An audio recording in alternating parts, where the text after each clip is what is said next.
Bom dia a todos, bom dia a todas, bom dia para você que nos assiste pela Pop TV em Sobradinho e Porto Alegre. Sejam todos muito bem-vindos e bem-vindas a mais um ICL Mercado Investimentos. Hoje, quinta-feira, dia 10 de abril, então já vão aquecendo os motores aí para falar para a gente de onde você está assistindo a gente e já começar a deixar pergunta no chat, porque o Diego tá lá na redação de olho em tudo e ele vai pegar uma pergunta aí para eu responder ao vivo. Mas antes de tudo isso, eu vou passar pela agenda, porque hoje a agenda está um pouco recheada. E ela não está recheada de qualquer coisa não, ela está recheada de um monte de dirigentes do Banco Central dos Estados Unidos que vão falar durante a tarde. Mas tem dado importante também na agenda. Vamos lá. Saiu a pesquisa mensal de serviços. Aqui do Brasil, esse é o indicador mais relevante do dia. Então, a nossa pesquisa mensal de serviços e esse dado a gente vai trazer para vocês com detalhes, até para ver, né, como é que ficou a pesquisa mensal de serviços, qual foi aí o setor ou a atividade que acabou puxando mais esse setor no mês de fevereiro. A gente vai falar de tudo isso e depois fazer a leitura do comércio que saiu ontem. E saiu um dado bem importante também lá nos Estados Unidos, que é o CPI, o índice de preços ao consumidor, tanto o índice cheio quanto o núcleo. Então, esses dois dados que saíram 9 e 9,6 são os dados mais importantes do dia de uma forma geral, que tem mais potencial de mexer com os ânimos dos investidores, tanto aqui no Brasil quanto nos Estados Unidos e de forma global. O que acontece é que a gente está com tanta instabilidade em relação a essa questão envolvendo as tarifas, pausa, não pausa, volta atrás, não volta, e tudo isso, que esses dados macroeconômicos eles estão acabando em segundo plano no dia. Então, por mais que tenha uma grande expectativa pela leitura, às vezes eles não fazem o barulho que poderiam ter feito se a gente não tivesse outro aspecto ali rondando os mercados, que é o tarifaço. Então, dados importantes, mas que podem ficar em segundo plano. Em seguida, a gente tem o Departamento do Trabalho, lá nos Estados Unidos, divulgando aqueles pedidos de auxílio-desemprego. Lembrando que aqui esses pedidos, eles são semanais, então é mais um acompanhamento de como está o mercado de trabalho semana após semana. E aí começa, hein, gente? Vamos lá, 10h30 da manhã, o presidente do Fed de Dallas vai discursar em um evento institucional sobre imigração. E quando eu sempre falo aqui, né, a gente está falando, e vai ter um monte, tá, gente? Hoje um monte de gente vai falar. Quando a gente tem esses presidentes, esses dirigentes, diretores do Banco Central dos Estados Unidos, por exemplo, falando em um evento institucional sobre imigração, o mercado não quer saber sobre imigração. Ele pouco quer saber sobre imigração. Ele quer saber se alguém vai falar alguma coisa em relação à política monetária, em relação à direção de juros ou qualquer aspecto envolvendo inflação, envolvendo juros nos Estados Unidos que dê algum direcionamento, uma pista, um spoiler. Então é isso que o mercado está buscando nesse tipo de pronunciamento. Mas vamos passar a agenda porque tem mais gente falando por aí. Às 11 horas, presidente do Fed de Kansas City, Jeffrey Schmidt, vai discursar sobre perspectiva econômica e política monetária em mesa redonda. Então aqui ele vai realmente falar sobre perspectiva econômica e política monetária, que é normalmente o que se busca nesse tipo de pronunciamento. E às 11 horas, a Michelle Bowman vai participar de uma audiência do Comitê de Senado dos Estados Unidos, ela é diretora do Fed. Em seguida, 1h da tarde, 11 horas é agorinha, né? Tanto o presidente de Kansas City quanto a Michelle Bowman já estão aí falando nesse momento. Se tiver alguma coisa que eu pegar aqui, eu pesco e conto para vocês. Às 13 horas, presidente do Fed de Chicago, o Austan Goolsbee, vai discursar no Clube Econômico de Nova York. Então aqui, novamente, o radar é a política monetária, é a perspectiva econômica, é a expectativa para a inflação, expectativa para crescimento. Todo mundo quer saber alguma coisinha aí com antecedência. Mas vamos seguir porque tem mais alguns dados aqui na nossa agenda para fechar o dia. Então a gente ainda tem o presidente do Fed da Filadélfia participando de uma conferência sobre fintechs. E aí vale o que eu já falei para os outros. Decisão de política monetária às 20 horas no Peru. E a zona do euro vai ter 2 reuniões hoje, tanto da Ecofin quanto do Eurogrupo. Essas acontecem ao longo do dia. E antes da gente começar a entrar toda essa estrada aí do tarifaço, atualizar a linha do tempo para vocês, eu vou chamar o Diego, que está lá na redação, de olho no que vocês estão falando no chat, mas vou chamar o Diego para dar bom dia e já contar para a gente como é que foi o fechamento da Bolsa, o que está acontecendo, o que está mexendo com o humor dos mercados. Diego, conta para a gente. Bom dia, Débora. Bom dia a toda a nossa audiência. Vários bons dias internacionais hoje, vou ler alguns. O Marcos Campos, de Nantes, da França, dando bom dia para a gente. Maria Ferreira, diretamente de Barcelona. o Hermes de Los Angeles e vários bom dias aqui diretamente do Brasil também. Temos a Maria Ferreira, a Leilane de Caraguatatuba, o Geron de Ribeirão Preto, a Maria Raquel de Foz do Iguaçu, o Lúcio de Rio do Sul, enfim, gente do Brasil inteiro está acompanhando a gente aqui. Bom dia para toda a nação corintiana também, como de costume. Bom dia para você que nem eu e que nem a minha amiga Fernanda aqui da redação vai treinar inferiores hoje na academia. Enfim, bom dia para todo mundo. E, pois é, Débora, uma reviravolta na nossa novela favorita, A Tarifa Fatal, e também nas bolsas aqui no Brasil e no mundo inteiro, né? A Bolsa Brasileira, o Ibovespa, disparou ontem. Ele fechou o dia com uma alta de 3,12% depois que o Trump suspendeu por 90 dias as tarifas para os países que não retaliaram o tarifaço dele. Não só o Ibovespa, mas as bolsas estadunidenses também dispararam. O dólar desabou e encerrou o dia a R$ 5,84, com um recuo de 51%, perdão.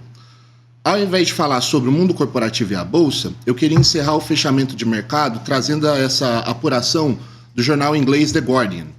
De acordo com o jornal, as 500 pessoas mais ricas do mundo perderam juntas 536 bilhões de dólares, Débora. Isso nos 2 dias depois do anúncio das novas tarifas. De acordo com a Bloomberg também, essa foi a maior perda de riqueza em 2 dias já registrada. Acho que o Vale do Silício está meio arrependido, né, Débora? Conta pra gente. Tá todo mundo aí, sofrendo bastante com essas tarifas. E desde que elas foram anunciadas, muitas bolsas derreteram. Elas recuperaram um pouco ontem, Inclusive uma polêmica aí envolvendo Donald Trump em sua Truth Social, a sua rede social, que ele diz que é a rede social da verdade, pelo nome que ele mesmo deu à sua rede social. Mas ele teve um post ali bastante polêmico, Porque 4 horas antes de anunciar a volta aí das tarifas, Então esse recuo ou esse arrego das tarifas, Donald Trump, ele tweetou, não, a gente fala tweetou, mas não é tweet, porque é que ele governava muito por Twitter, quando ele tinha, mas enfim, ele postou lá na sua rede social. Eu vou até compartilhar aqui a minha tela, é uma matéria de fora, uma matéria da CNBC, mas tem o post do Donald Trump ali, o que ele colocou. É uma excelente hora para comprar DJT, Donald Trump aí assinou o post. Então, aí já está na tela para vocês, Então, aqui é uma matéria, até se quiserem ver, tem matéria no nosso site sobre isso também, mas eu peguei aqui justamente para pegar esse printzinho aqui do post do Donald Trump. Então, ele disse que era uma ótima hora para comprar 4 horas antes de anunciar ali esse recuo das tarifas. E isso, gente, faz gente ganhar dinheiro e faz gente perder dinheiro, porque ele está dando uma informação, ainda que pública ali na sua rede social, mas numa rede que é ali para seus seguidores, para quem está na rede social de Donald Trump. Então isso é muito problemático, ele falar que é hora de comprar, que é hora de entrar numa bolsa, que é hora de entrar num ativo, antes de tomar uma decisão enquanto presidente dos Estados Unidos. Então é não só ali antiético, de uma forma geral, mas é algo que não se faz ainda mais num lugar de presidente de uma nação. Já tinha tido toda uma polêmica envolvendo o que um presidente pode ou não falar em relação a ativos, e aí no caso criptoativos, quando ele lançou a Trump Coin, a moeda dele, porque gerou também um burburinho, a moeda explodiu e depois ela caiu muito, então ela teve toda aquela ascensão, muita gente pode ter ganhado dinheiro nessa ascensão, e depois a gente tem a queda, e aí a gente sabe que tem as especulações por trás, e quem sai na frente acaba tendo, quem pega uma notícia dessa sai na frente dos outros, e isso é uma prática condenável no mercado financeiro. Então, isso gerou muita polêmica, porque se a gente pegar a Nasdaq, por exemplo, ela deu um salto ontem de 12%. Então, em quem se posicionou nos ativos, ele pode ter saído na frente porque tinha uma informação que não era pública, que não era ali disseminada, não foi um pronunciamento que ele deu de forma aberta em uma rede de TV ou numa entrevista que pode ter repercutindo em vários jornais. Não foi isso.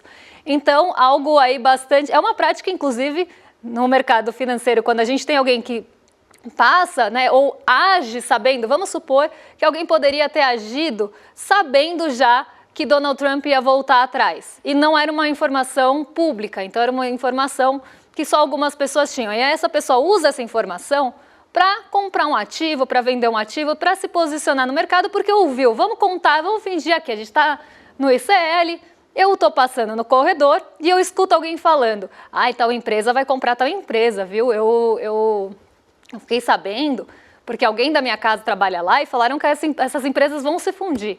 E aí eu estou passando aqui de orelha no ICL e eu escuto isso. E eu falo, as empresas vão se fundir? Então eu vou lá e vou colocar uma ação, eu vou colocar uma ordem de compra para aquela empresa, porque eu acho que ela vai subir, porque eu ouvi no corredor que ela vai subir. E aí, não contente com isso, eu conto para as pessoas mais próximas. Olha, se fosse você, comprava tal empresa, porque as empresas vão fundir, hein? Eu acho que vai subir. E isso não pode, isso é uma prática, inclusive, condenável e considerada aí até criminosa para coisas de mercado financeiro. Então, você pode ser investigado, você tem uma série de implicações. Então, você não pode usar uma informação que não é pública para se beneficiar no mercado, para sair na frente. Então, isso está gerando muita polêmica e, inclusive, já tem toda uma possível investigação acontecendo em relação a isso, até porque as bolsas subiram muito, recuperaram as perdas. E esse movimento, a gente sabe que muito disso é especulativo.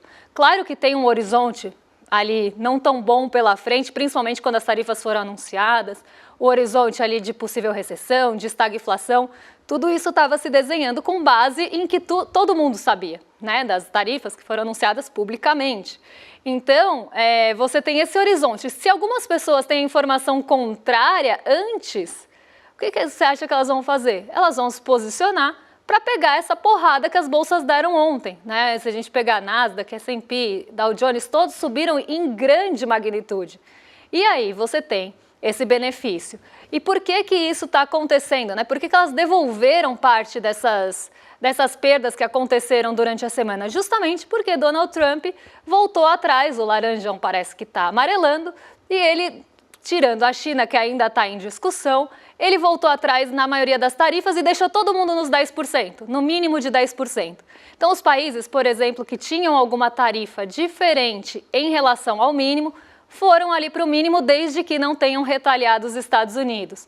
E aí ele elevou para a China 125%, estava em 104%, ele elevou um pouco mais, subiu o tom ali em relação à China para 125% e reduziu em relação aos países que não retaliaram. E aí a gente atualizou a fofoca para vocês, a gente atualizou a treta, a nossa linha do tempo está atualizada até agora, até a hora que eu estava entrando no estúdio, porque tudo pode mudar. Ontem, por exemplo, eu estava aqui falando com vocês e durante o programa a União Europeia tinha se posicionado e também já voltou atrás. Então, gente, a gente está num momento de muita instabilidade, de muita volatilidade.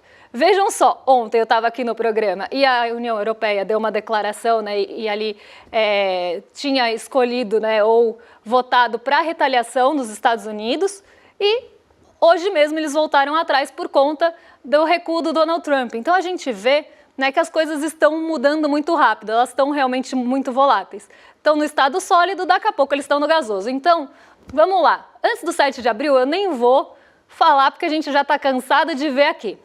Então, a gente tem nessa primeira semana aqui, não só o anúncio que aconteceu na semana passada, no fim da semana passada, o anúncio das tarifas, mas também aí o início dessas tarifas nessa semana. Então, começou na segunda-feira e olha como as coisas estão mudando rápido. Vamos lá, que aí a China anunciou as tarifas sobre 34 e vamos para a segunda-feira. Começou ali, de fato, o primeiro dia útil, aí você teve a nova tarifa em relação à China que entraria em vigor no dia 9 de abril, tinha aquele limite das 13 horas para a China voltar atrás, a China não voltou atrás, a China manteve a tarifa recíproca de 34% e não voltou ali, não arredou pé, desistiu do acordo de TikTok e teve outras implicações que eu vou contar daqui a pouquinho. Mas aí os Estados Unidos responderam, então também não voltaram atrás e aumentaram, como eu já falei, a tarifa de 104 para 125. Então vamos passar logo aí para o dia 9, para a gente não ficar aí nesse passado que a gente já viu algumas vezes, Então, aqui que a gente começa a ter mudança, que foi ontem. O Estado chinês elevou a tarifa para produtos importados de 34 para 84 com base nos princípios internacionais. A União Europeia aprovou, e é isso que eu estava falando que aconteceu durante o programa, aprovou tarifas retaliatórias de 25% aos Estados Unidos a partir da semana que vem. E aí o Trump elevou as tarifas contra a China em 125% para 125% e aplicou a tarifa mínima para os outros países por 90 dias. As tarifas específicas, e era aqui que eu queria chegar, essas continuam valendo. Então, tarifa do aço e do alumínio continuam valendo. Tarifa de veículos, autopeças, continuam valendo, até tem parte que nem entrou em vigor, mas continuam valendo. Então, as tarifas de bens específicos, ele não voltou atrás. O que ele voltou atrás foi aquela tarifa para os países que eram diferentes ali, de acordo com uma conta, que é uma conta muito de déficit ali com os Estados Unidos, não é nada mirabolante, não. E aí vamos seguir para o dia 10 de abril, que é o dia de hoje, que a gente tem a medida chinesa entrando em vigor a partir da 00:01 da hora da China. E aí a União Europeia já mudou de ideia. Então ontem já tinha aprovado, mas isso está aprovado, tá? Então pode entrar em vigor de novo, caso os rumos mudem. Então, a União Europeia pausa a retaliação nos Estados Unidos por 90 dias, conforme confirmou a von der Leyen. E aí a gente tem a reação da China, né, da luta até o fim, pediu diálogo com base no respeito, a China levou as práticas para a OMC e agora a atualização está aqui. O país impôs controles de exportação a mais 12 empresas dos Estados Unidos e incluiu mais 6 empresas na lista de entidades não confiáveis, o que geralmente impede que essas empresas operem na China ou com empresas chinesas. Então ele está aumentando, né? A China está aumentando essa lista de empresas que não são ali, que vão sofrer controle de exportação e que estão nessa lista de não confiáveis, também como uma forma de resposta. E a gente tem as atualizações diplomáticas também, que tem, só passa aí para a gente acompanhar com o pessoal, porque tem as atualizações que a gente já viu, a tarifa 0 por 0, que não deu certo, e aí veio a retaliação e depois a volta atrás. Então vocês veem que não está sendo fácil montar isso aqui, né? Porque todo dia eu tenho que atualizar. O Japão busca negociar com Trump, Bangladesh pede trégua de 3 meses, mais 50 países, e aí Trump quer negociar país por país. Isso aqui a gente já trouxe para vocês, mas o mais importante aqui, eu acho que a gente tem que falar, desse recuo, né, dessa volta atrás, porque teve muita pressão também, então não foi, né, Donald Trump falou, não vou desistir, vou levar até o fim, mas os setores começaram a pressionar Donald Trump. E começou a ter uma movimentação geopolítica, começou a ter retaliação de outros países. A gente começou a ver, né, os países também respondendo, vários analistas e vários economistas avisando, olha, vai ter recessão nos Estados Unidos, a gente pode chegar à estagflação. Esse cenário não é bom para ninguém, você precisa voltar atrás. E aí ele voltou atrás em partes, né, e tem, né, esse aumento do tom com a China. Mas também tem por trás disso uma expectativa, e era isso que eu achei que deveria estar aqui na agenda diplomática, mas não está, que é a atualização justamente em relação à negociação com a China, porque depois de ontem, quando ele voltou atrás das tarifas, né, dos outros países, começou a se imaginar que ele poderia sentar para negociar com a China. Isso ainda não aconteceu, mas existe uma grande expectativa que essa negociação aconteça. Inclusive, a gente teve algumas pessoas ligadas a Donald Trump falando que ele pretende sim negociar com a China, mas ele não sabe por onde começar. Bom, ele poderia começar sentando para negociar com a China, né? Mas vamos lá, né? Ele parece que tem essa pretensão, mas precisa ver se a China também quer negociar de volta. Aparentemente sim, né? Parece que a China está aberta ao diálogo também. E isso acabou trazendo um fôlego a mais nas bolsas de ontem. Então não foi só o recuo, mas também essa percepção de uma forma geral e de uma forma global que pode começar a ter negociação com a China, apesar dele ter subido o tom ali no curto prazo. Então essa é a grande expectativa que se tem em relação aí ao desdobramento do próximo capítulo. Se tiver mudança, aí eu aviso vocês, porque essa novela, né, essa série, ela está em atualização constante e todo dia a gente vai trazer aí para vocês qualquer mudança que tenha, seja das relações geopolíticas, seja da parte realmente comercial e dessa tensão que vem aumentando cada dia e que, vamos combinar, não acaba não sendo bom para ninguém. Mas vamos vir agora para o Brasilzão, porque tem dado importante e o Diego está lá na redação com a manchete para vocês para falar sobre serviços. Então, Diego, serviços, como é que está a expectativa do mercado, ou estava, né, a expectativa do mercado para eles? Pois é, Débora. Saiu hoje pela manhãzinha, se não me engano, às 9 horas da manhã, a pesquisa mensal de serviços divulgada pelo IBGE, o Instituto Brasileiro de Geografia e Estatística, tão cara a nós, economistas, né? E o mercado, ele tinha uma expectativa que os serviços ficassem ali no 0 a 0, meio que andando de lado. A expectativa, né, era de que a menor demanda por serviços, mais ligados às famílias, impactasse o indicador. Só que não foi exatamente isso que aconteceu, né? Conta pra gente, Débora, como é que ficaram os serviços, perdão? O mercado acertou, errou, mais ou menos? Débora? O mercado errou. O mercado errou e errou o que ele achou que ia puxar os serviços para baixo.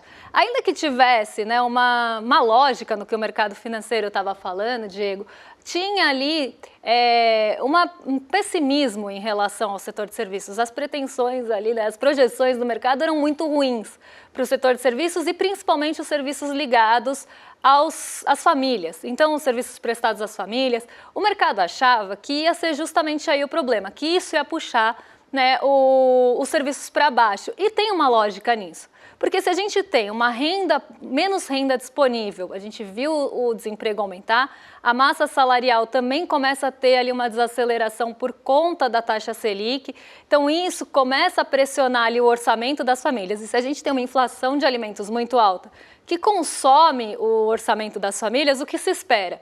Que ela vai gastar mesmo com itens básicos, que foi o que a gente viu na pesquisa do comércio. Então, analisando a pesquisa do comércio, poderia até ter esse norte. Bom, as pessoas estão gastando com alimento, as pessoas estão gastando em supermercado e hipermercado. Elas basicamente gastaram mais com isso no mês de fevereiro.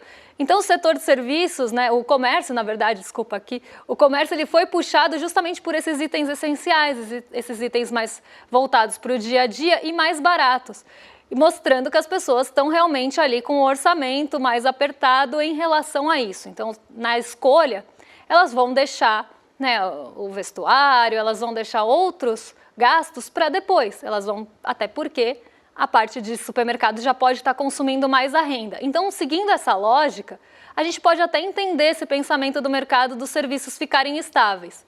Mas não foi o que aconteceu. Os serviços subiram de janeiro para fevereiro, né, então na passagem mês aqui, 0,8%, lembrando que a expectativa era de estabilidade e muita gente ainda acreditava em queda. Então aqui, né, os serviços surpreenderam, o volume de serviços foi maior do que o esperado.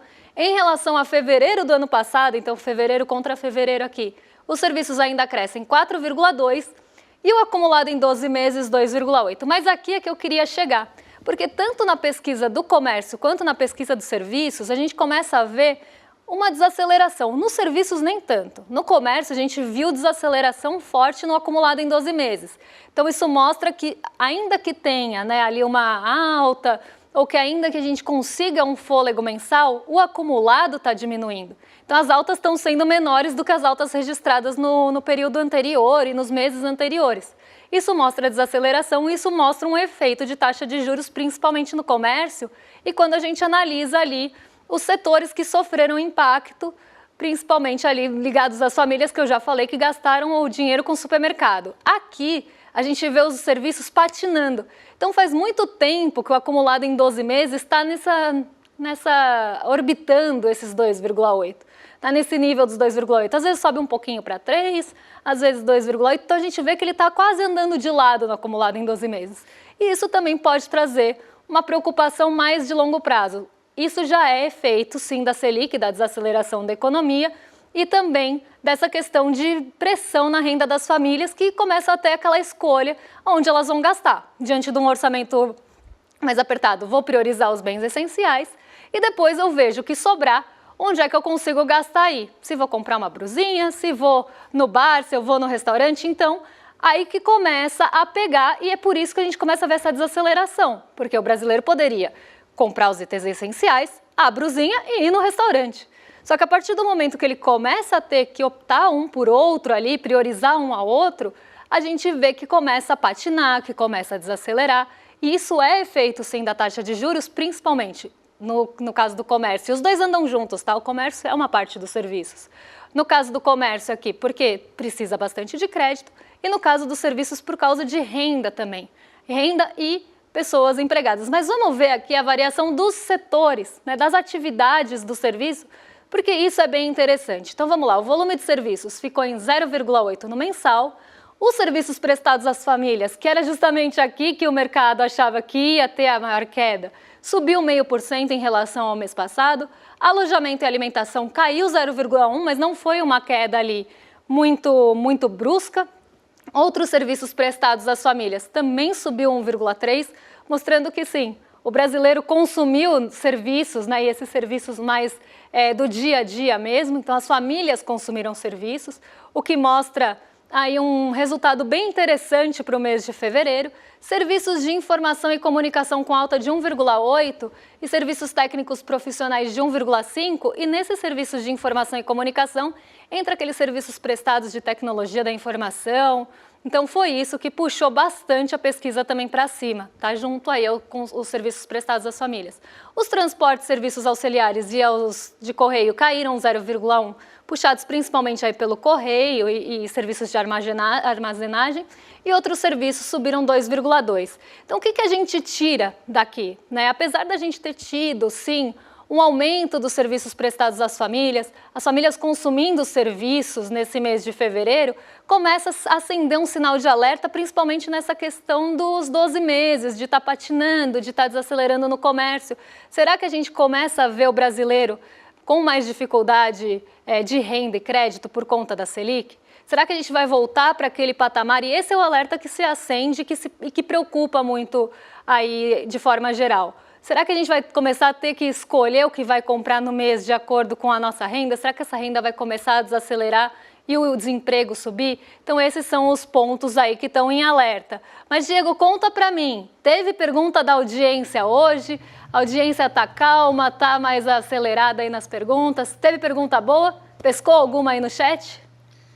Tiveram perguntas maravilhosas aqui no chat. Hoje a galera está empolvorosa. Antes de passar para a pergunta, na verdade, eu queria pegar aqui um comentário feito pela MH Schweitzer. Me desculpe se eu estiver pronunciando seu nome errado. Mas ela me lançou um desafio, eu achei um desafio muito interessante, que é eu, Diego, achar uma projeção que o mercado acertou. Você vê que o desafio não é fácil. Mas desafio aceito. Pode deixar que aí no próximo fechamento de mercado vou estar procurando, pelo menos tentando, trazer aí uma projeção que o mercado acertou. Mas, entre as dúvidas do chat, teve uma que eu achei espetacular, do Luiz Lucas, de São Paulo. O Luiz Lucas, ele perguntou, quais setores do serviço são mais sensíveis a juros, Débora? Bom, sempre aí, né, se a gente for pensar, sempre que a gente estiver pensando em setores mais ligados a juros, seja no serviço, seja na indústria, seja no comércio, a gente sempre vai pensar naqueles mais cíclicos. O que são setores cíclicos? São setores que têm mais sensibilidade a ciclos econômicos. Então, eles acabam respondendo mais rapidamente a fatores macroeconômicos mesmo. Então, sobe juros, que setores que vão ser mais prejudicados logo de cara? Se descer juros, se cair juros, quais setores podem responder mais rapidamente a isso? E aí eu já respondo que são aqueles mais ligados ao crédito. Seja ali o crédito, principalmente, né, se a gente for pensar das famílias.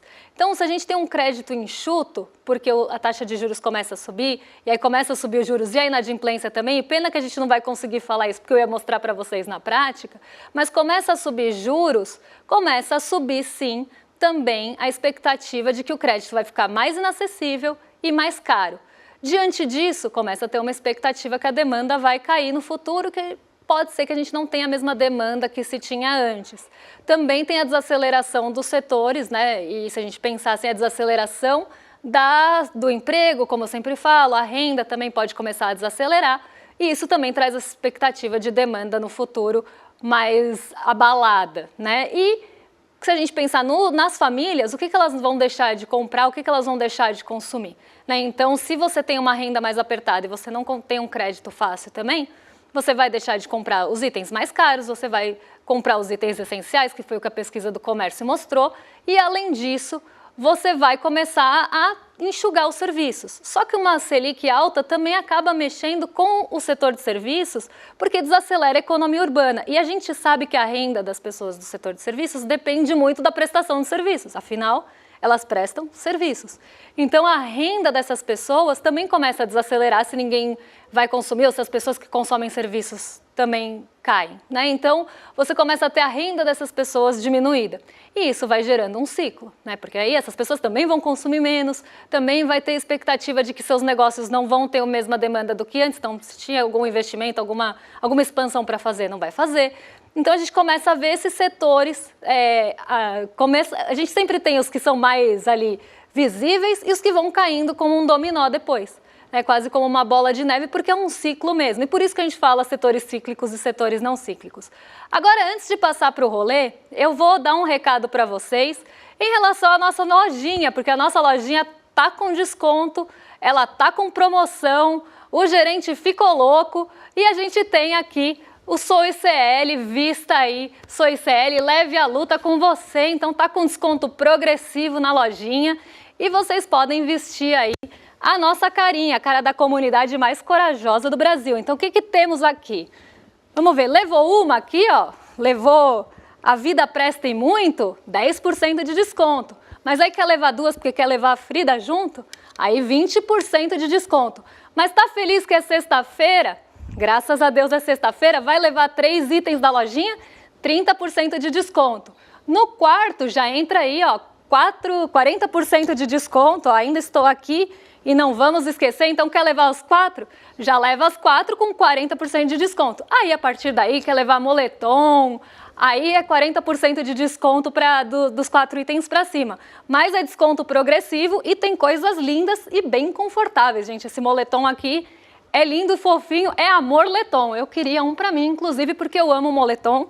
Quem me vê chegando aqui de manhã sabe que eu venho de moletom quase todo dia no frio. Ainda estou aqui, então tem blusas lindas e muito confortáveis. Então, gente, já sabe, né? soicl.com.br.